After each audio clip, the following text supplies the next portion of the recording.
Hey guys, we are live from the Lindsay school today. We've got all the mamas here. We're going to talk about food for you as a mama and food that you can make for your babies. And OG Mamacita, she's getting ready to do her presentation along with me. So I'm going to give it to her.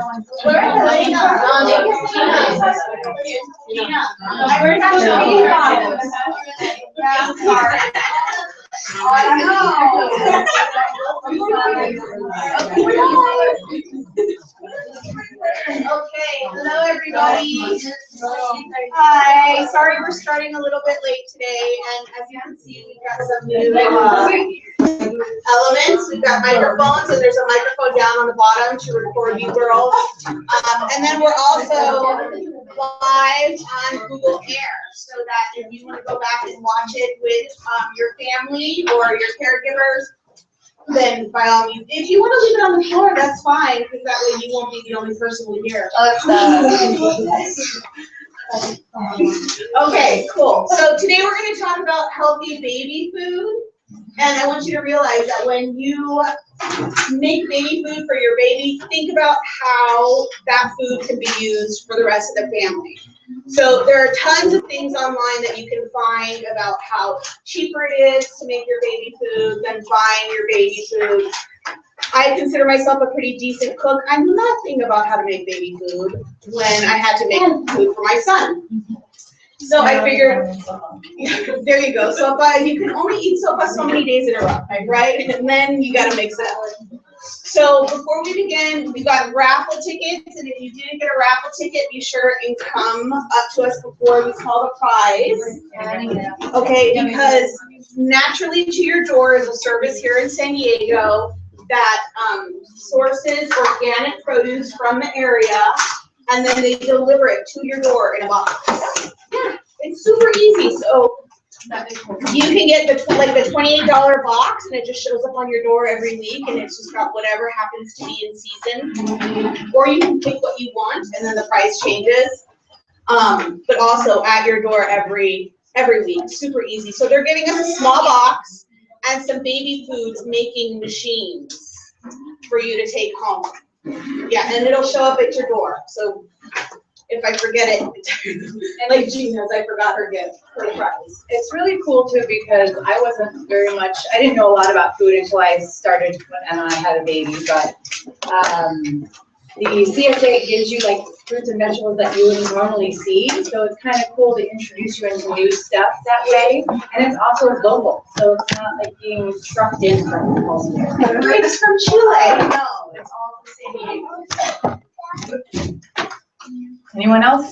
Okay, so yeah, that's the CSA that we're raffling off today for you. And I was gonna say something else, but I can't remember. Okay, so who here has? Oh yes. Oh, you don't have one? Okay, Mama's gonna talk to you about that. I'll get you on, baby. Who here has made your own baby food? Okay, and who here has fed their kids something that they just happen to have?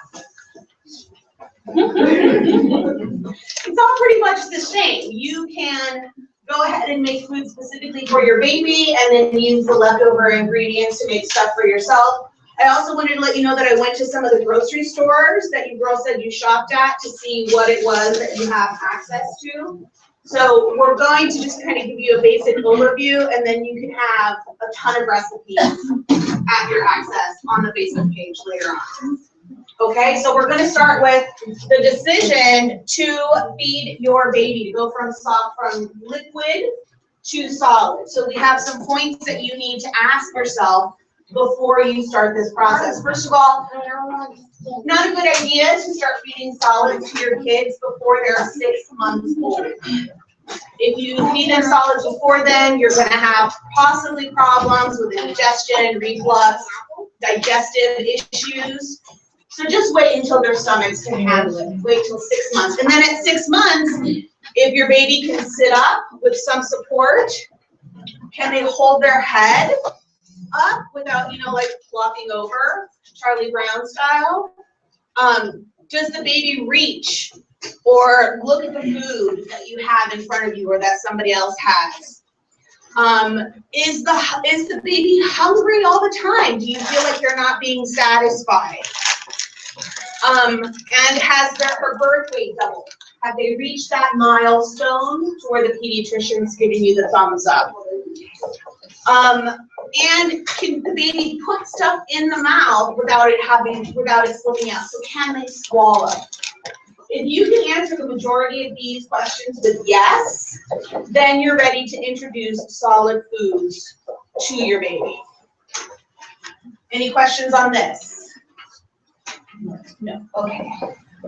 So here's a list, and I will make sure that you guys have access to this PowerPoint.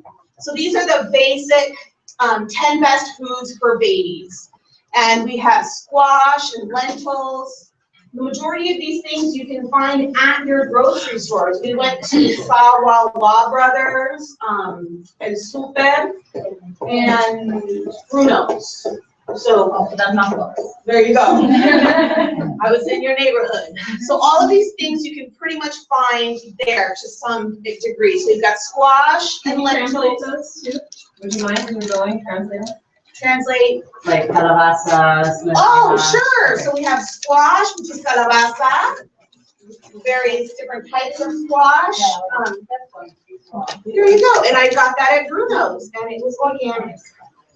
And acorn squash. Yeah. And then we have dark leafy green vegetables. So whatever kind of greens that you can find at the store, whether they be in bag form or in bulk like this. Blueberries, avocados, meat, prunes, garbanzo beans, and mandarin oranges. So aguacate, zamoras, carne, prunes. Yeah, we say prunes. Ciruelas. Ciruelas? Yeah, ciruelas. And naranjas. So pretty much every produce section in any store, right?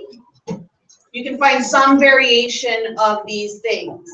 And like I said, I went to Bruno's to see what we could get, and I was very surprised to see that not only did they have acorn squash, I was looking for butternut squash and found acorn squash instead, and it's organic, so that's a plus. So I thought I would bring it along so you could see what it looks like, so that next time you see it at the store, you might be inclined to give it a shot.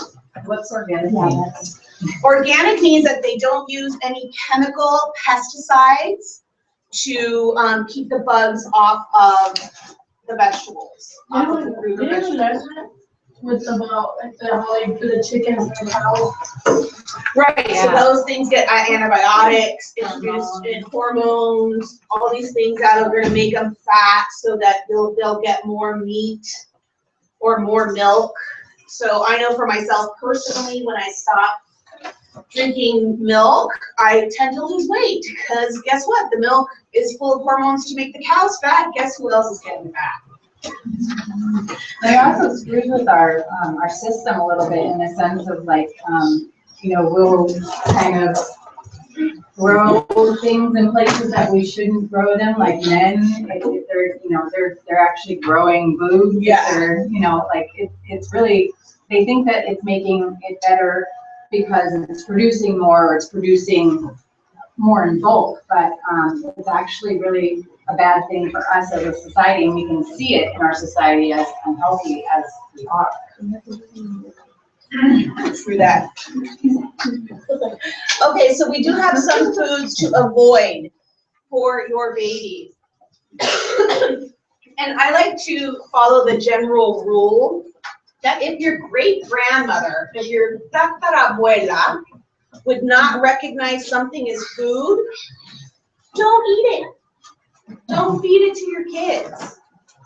If they look at something and cannot say, this is edible, then don't eat it. I know that that's gonna cut a lot of foods. You mean like Cheetos? Yeah, like Cheetos, Doritos, or even like those like granola bars, or processed foods like that. If your great grandma wouldn't recognize it as food, try and avoid it. But there are some other things that you really need to avoid. The first is chopped or whole nuts or seeds. These are things that you have to introduce very carefully for a couple of reasons. Number one, choking hazards. You want to make sure that if the kid can't chew it, that it doesn't need to be chewed. And also allergies. You don't know if your child is going to have an allergic reaction to some kind of nut or seed, like a peanut or a cashew. So those you have to be very attentive of when you do finally introduce them. And as far as like introducing them to, you can kind of figure out with your family, if your family has had allergies to things, it can be passed on, but definitely consulting, you know, your pediatrician, your doctor, will be helpful. But a lot of people kind of know that their family doesn't have certain allergies, so they're okay once the protocol hits that age. And then, yes. When the babies are born, don't they usually test them for allergies? Usually, But you can find out by if you're breastfeeding, because whatever you're eating, your babies get. So lots of moms find out that their babies are allergic to things once they clean out their diet and just do the basics, and then they start adding things back in. You'll figure out, we have tons of moms who figured out that their babies have wheat allergies, gluten allergies, dairy. lactose intolerance. Yeah, and just sensitivities to it where you think your baby's spitting up a lot, and if they're actually, their bellies isn't set up to be able to process the food that you're eating. So, but it could also be crazy things like that you eat every day, like eggs and, you know, nuts and everything like that. So definitely, you know, there's a way to do that, but a lot of moms just don't know. They just think their babies are colicky or gassy, and really they're allergic to some food. Yeah. No fun with the projectile vomiting. So number 2 is low-fat foods. The reason you want to avoid low-fat foods is because the way they make them taste better once they take the fat out is they put a ton of sugar and salt in. So baby don't need that. And chemicals. And chemicals, yeah, but just so avoid any of the low-fat foods. Don't try and give your kid Raisin Bran when they're 6 months old. It's, you know, chopping up their poos. No, just stay away from the heavy brands, that kind of things. So the low fat doesn't mean healthier, right? It doesn't Right. translate into healthier. Low fat does not mean healthy. You want to stay away from raw or undercooked eggs until the baby reaches a year at I least. believe it's over a year. Yeah. A year. A year. So stay away from those salty foods, fizzy drinks, tea or coffee or the flavored milks, not a great idea. Well, no Gatorade, chocolate milk? Chocolate milk, not a great idea. Salt is actually good, but when we're talking about processed foods, it's a different kind of salt. It's, you know, it's not. It's iodized. Yeah, thank you. Did you say that? Iodized. Iodized, because what I brought today, I'll show you girls, is a Himalayan pink salt. So that has some really good things in it to be able to give your baby. So You guys have seen the big salt pills in Chula Vista, right? No? Yeah, so I mean, there are mountains of salt, and so they treat that salt a certain way. They put iodine in it, because way back in the day, people used to get sick. So they put iodine in it, but now we don't need that as much anymore. Okay, and then unnecessary sugars, just try and avoid that. And then liver. I don't know how many of you guys give your kids supplements, but if you give them supplements, vitamin supplements, they don't need to eat liver. What's that in Spanish? Hígado? Hígado? Hígado. Is that bad for them? Well, too much iron can be bad for them. So you can either give them a supplement or feed them liver. Just don't do both.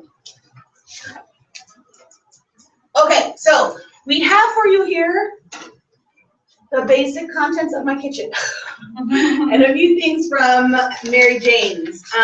So the basic recipes for baby food are really simple. You are going to put one of each of these things, or two, whatever happens to float your boat that day, whatever happens to be in your cupboard, whatever. So you want to have something, one of the starches like a rice or oats. And what I did is, because I'm frugal, otherwise known as cheap, I got a bunch of oatmeal and I put it in the blender when it was raw. So I have like an oatmeal flour here. You're welcome to come up and see it later, but it's just a flour. And I just cook this on the stove. It takes a couple of minutes with some water, and you can add fruit and vegetables or whatever. You can add this instead of this or this. So it's just a cheaper version. Stuff I already had at home. I wasn't gonna go to the store for any reason. So I just ground this up by myself. And the same thing with rice. You can grind rice in your blender or your coffee grinder or whatever, and you can make it really small, and it just makes it quicker to cook, easier to cook. There are other things that you can try to